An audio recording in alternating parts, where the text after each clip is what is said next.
e o prometido é devido.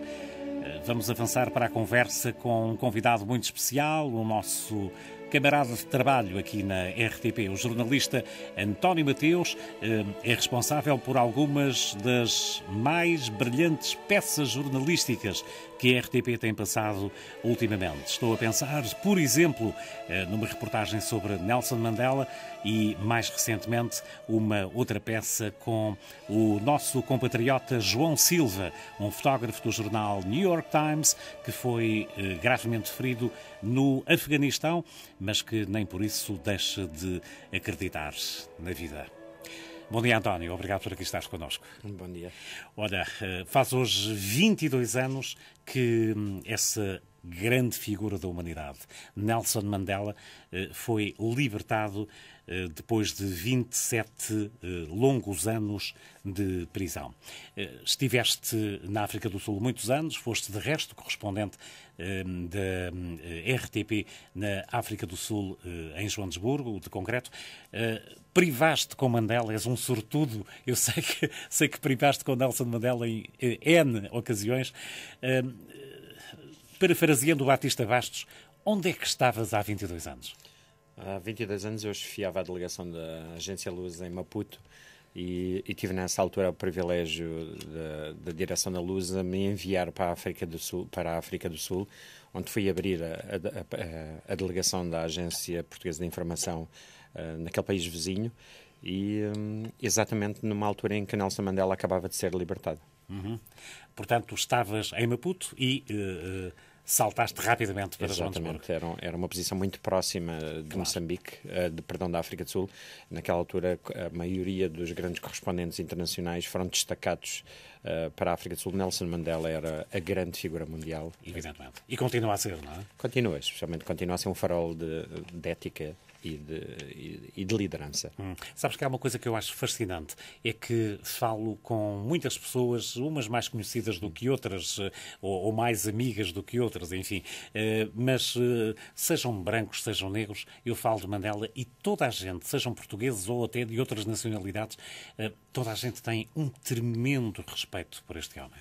É impossível não ter, porque não está em causa só a estatura como político. Está essencialmente todo um conjunto de valores humanos e existenciais em que todos nos revemos. Aliás, é curioso quando nós escutamos, por exemplo, a palavra do Peter Gabriel, quando ele diz: se a humanidade pudesse escolher um só pai, esse pai seria Nelson Mandela. E eu acho que isso sintetiza bem a emoção e a carga afetiva que Nelson Mandela arrasta. Uhum. Apesar de hoje estar com 93 anos, creio. Exatamente. 93 anos. E mais recentemente, ainda há dias, foi abalado pelo falecimento da sua última irmã, entre vários irmãos e irmãs.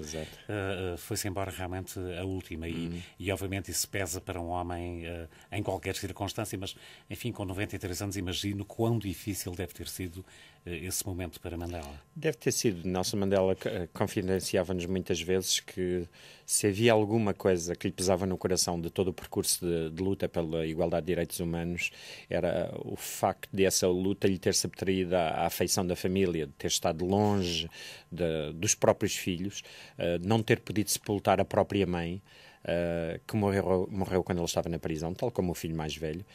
Nelson Mandela tinha essa preocupação também como líder de nos abraçar a todos, para nos fazer sentir como aquilo que somos, uma família coletiva. E quando ele abandonou a política no fim do seu primeiro mandato, ele virou-se para nós jornalistas e pediu-nos que o deixássemos ser avô. E isso mostra-nos bem, diariamente, quão importante é nós virarmos para esse tipo de estar no mundo. Claro. Tu estiveste com o Nelson Mandela em inúmeras circunstâncias, na África do Sul, designadamente. Que homem é este? O que é que tem de especial este homem? Quer dizer, onde é que nós conseguimos, de facto, aprender tanto com pessoas como Mandela? Na grande reportagem que eu fiz sobre Nelson Mandela, a herança de Mandela, perdão, um dos seus amigos mais próximos, Ahmed Kathrada, dizia-nos que, para ele, o factor que ele acha mais relevante de Nelson Mandela, como ele nos mostra, ele é um nós, ele não é um semideus. Ele é um nós que escolheu olhar para dentro de si mesmo, olhar para os seus defeitos, para as suas limitações humanas e trabalhar sobre o lado de luz. Ele recordava-nos muitas vezes que nós todos temos um lado de sombra e um lado de luz. E somos nós quem escolhe esse lado. Ele dizia-nos muitas vezes: como posso eu criticar uma pessoa que tem defeitos se eu próprio os tenho? E se eu posso trabalhar o meu lado de esperança, por que não fazê-lo com os outros? Se alguém me toca pelo lado doce, o que é que encontra de mim? Doçura. Se eu escolher tocar os outros pelo lado de doçura, vou multiplicando e contaminando esse estar no mundo. E esse foi um estar que se foi propagando em todas as pessoas à volta dele. E é um sentir que nesta grande reportagem eu penso que passa claramente.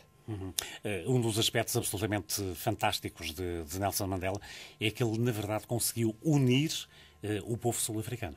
Conseguiu. Acabou o apartheid, obviamente, que era uma coisa asquerosa, e conseguiu realmente unir o povo africano, brancos, negros, enfim, toda a gente. Ele conseguiu uma coisa que eu penso que é notável e que está ao alcance de todos nós, mesmo hoje em dia na sociedade, no tempo de recessão económica, em que as pessoas cada vez mais sentem o espartilhar das suas condições de vida. Ele fez uma coisa que é extraordinária, é fazer as pessoas sentirem que mesmo no tempo da penúria resta-nos sempre aquilo que é o melhor que os seres humanos têm, que é estenderem as mãos uns para os outros e especialmente fazer um esforço de caminharem até o outro, não esperarem que o outro caminhe até nós. E Nelson Mandela fez isso em relação aos seus próprios carcereiros. Ele quis entendê-los. Ele dizia: ninguém pode ser tão mau como aquilo que o apartheid transparece. Uma pessoa que protagoniza o apartheid, alguém lhe fez mal o suficiente para uma pessoa ficar a um canto e reagir dessa forma. Então cabe-me a mim, caminhar até ela e fazê-la sentir que eu não sou uma ameaça. Eu posso ser um parceiro de caminho daqui para a frente. E essa é uma visão que nos cabe sempre a nós também propagar e contaminar. Eu faço isso. Eu tento fazer isso como jornalista hoje em dia.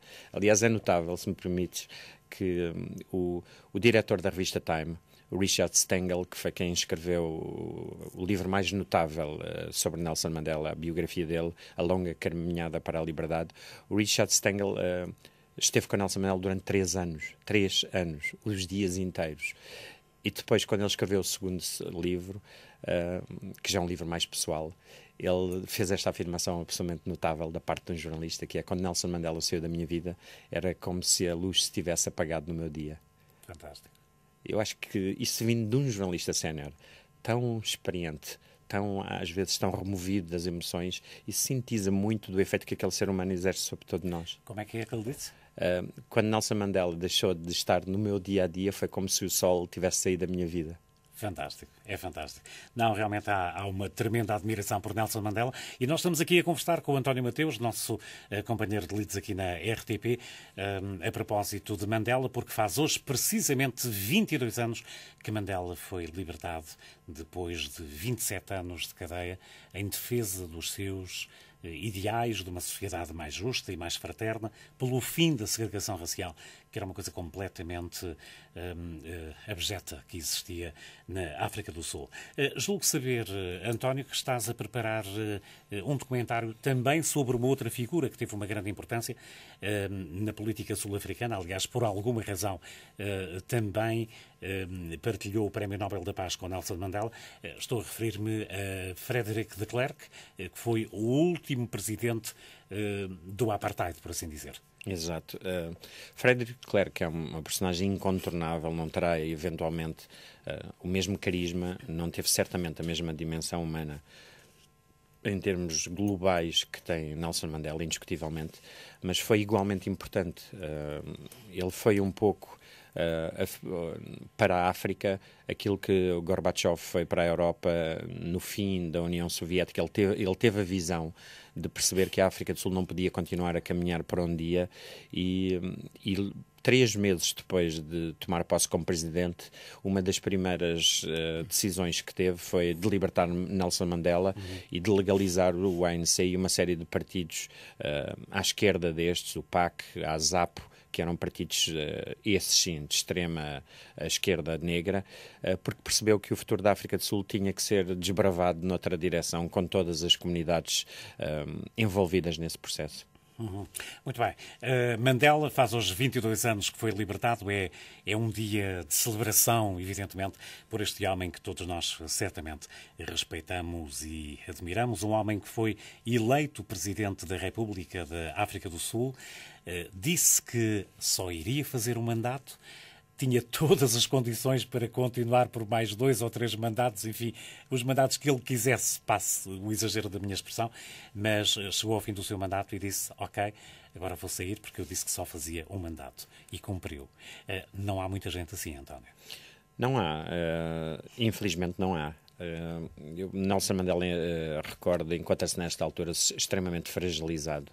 Ele retirou-se para Kuno, que é uma aldeia no estado do Transkei, na África do Sul, onde está sepultada a mãe, é a terra natal da mãe, onde estão sepultados também os seus filhos e onde ele próprio deseja ser sepultado.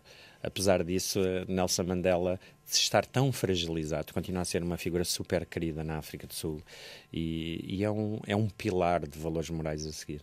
Exatamente. Bom, aproveitando a tua presença aqui, propunha que falássemos também de João Silva, esse nosso compatriota, grande jornalista da fotografia, a trabalhar para o New York Times, e vai fazer 2 anos, pisou uma mina no Afeganistão e ficou amputado de ambas as pernas. Sei que és muito amigo do João há muito tempo e eu desde já gostava de lembrar que no Porto ainda pode ser vista uma exposição que se chama João Silva Afeganistão. É no Centro Português de Fotografia e esta exposição pode ser vista até ao próximo dia 25 de março. Não pense, 25 de março ainda falta tanto, ainda hoje é dia 11 de fevereiro. Vá lá, que vai gostar de ver com certeza. O João Silva é um outro exemplo de tenacidade e de força humana, não é? É sem dúvida, quando nós estávamos a fazer a grande reportagem sobre o João, foi comovente, a palavra é essa.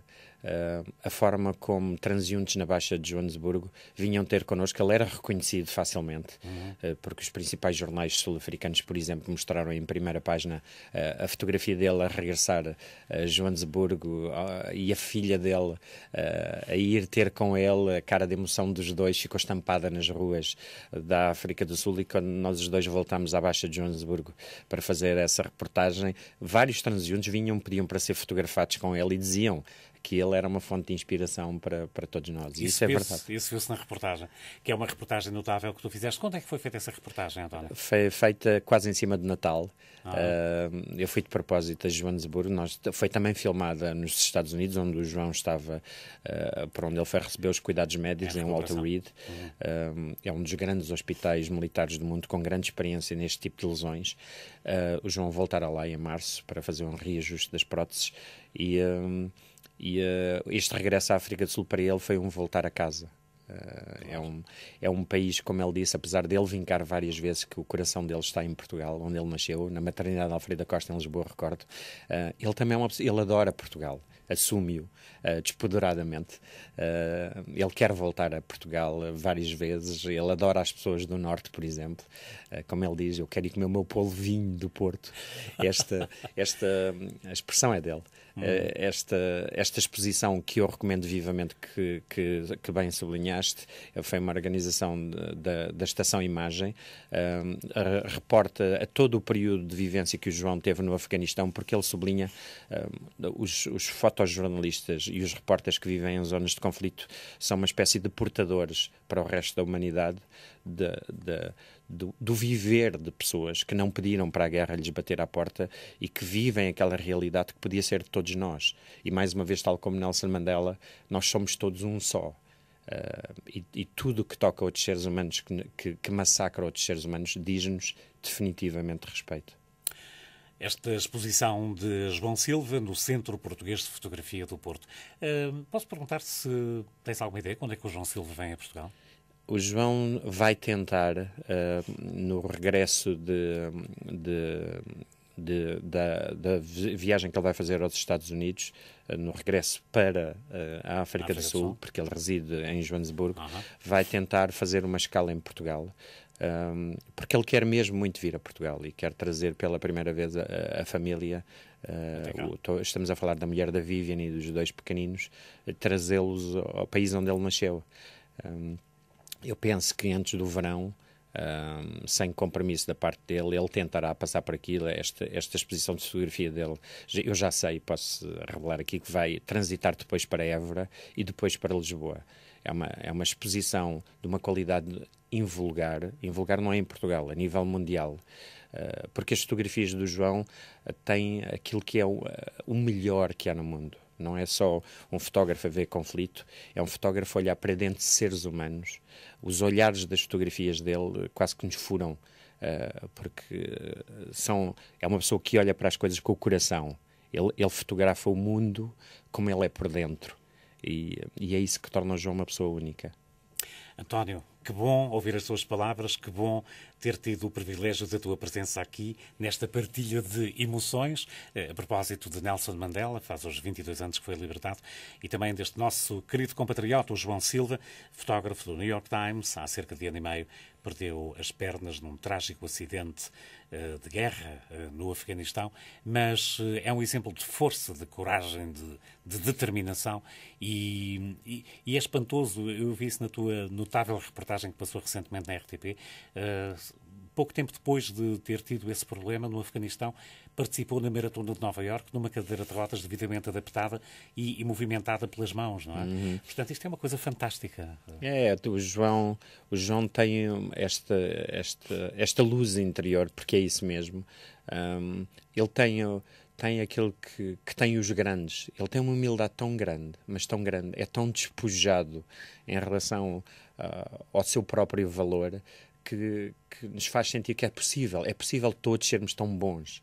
E essa é outra qualidade que encontramos em Nelson Mandela. É curioso que temos 2 seres humanos, um português, um sul-africano, obviamente cada um com o seu percurso, com a sua escala diferente, mas os 2 a escreverem o mesmo reticulado no nosso estar no mundo, que é as pessoas grandes, verdadeiramente grandes, são as mais humildes. E é para elas que nós devemos olhar. António, se te posso pedir um favor, quando souberes da vinda do João Silva aqui a Portugal, diz-me, por favor, que eu gostava muito de lhe dar um abraço. Direi certamente, até porque nós vamos mostrá-lo certamente na RTP. Claro. António Mateus, companheiro de lides aqui na RTP, jornalista prestigiado, aqui connosco nesta partilha de emoções. Foi uma grande gentileza tua, António. Muito obrigado por teres vindo aqui. O prazer foi meu. Muito obrigado. António Mateus.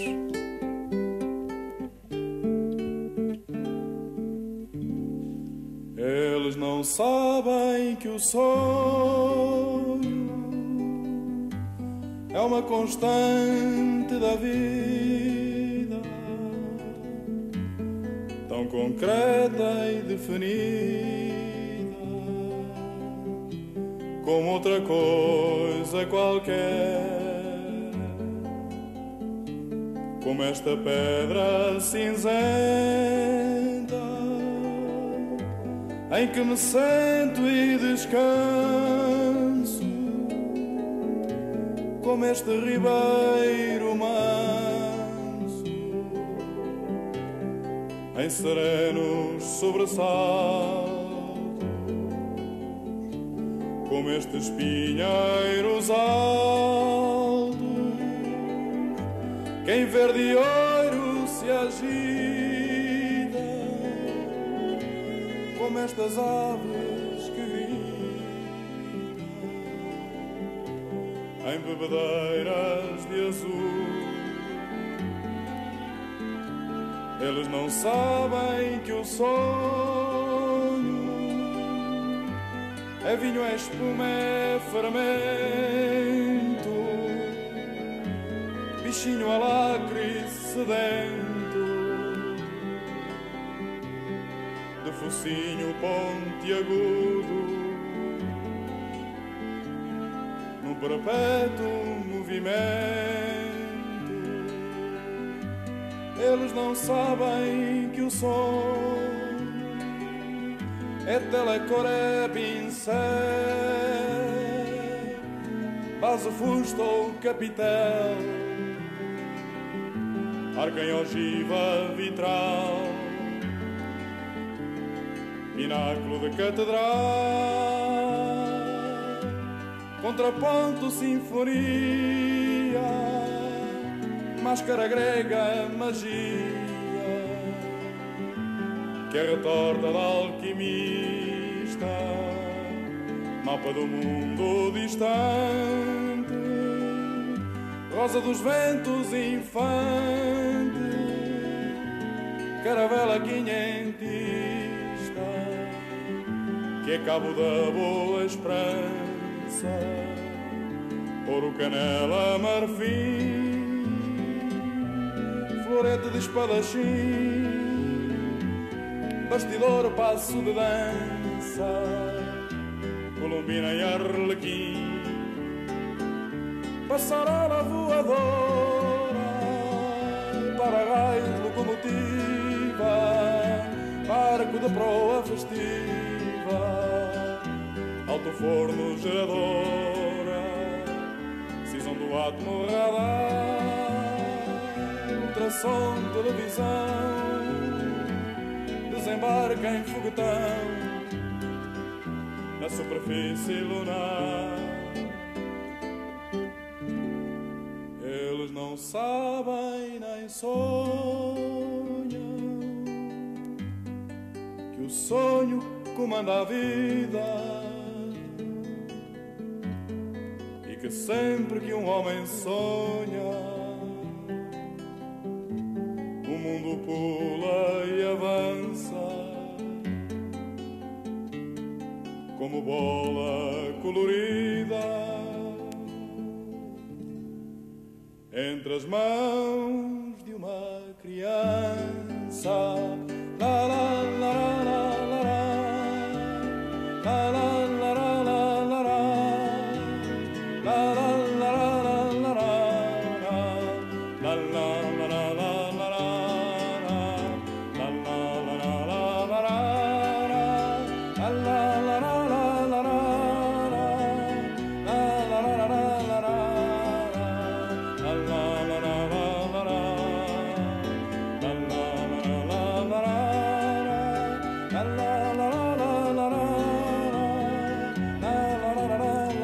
fantástico poema de António Gedeão, musicado e cantado por Manuel Freire, A Pedra Filosofal.